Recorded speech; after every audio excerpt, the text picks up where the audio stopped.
A 20x20 concrete slab is a popular choice in Baton Rouge for patios, garages, and small additions, with costs typically ranging from $3,000 to $6,000.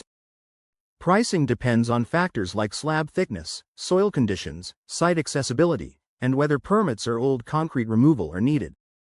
Standard pricing per square foot runs between $7 and $15, which includes labor, materials, site prep, and basic finishing. A 4-inch slab is sufficient for patios, while garages or structures that bear weight may require a 6-inch slab with rebar. Reinforcement options like rebar or wire mesh add $1 to $2 per square foot but improve durability, especially in Baton Rouge's clay-rich soil and humid climate.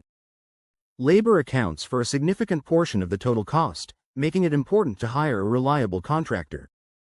Hernandez Landscape is a trusted local provider known for transparent pricing and understanding of local building codes and soil conditions.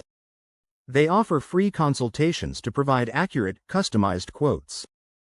Add-ons like decorative stamping, staining, or improved drainage can enhance both function and appearance, adding $2 to $5 per square foot.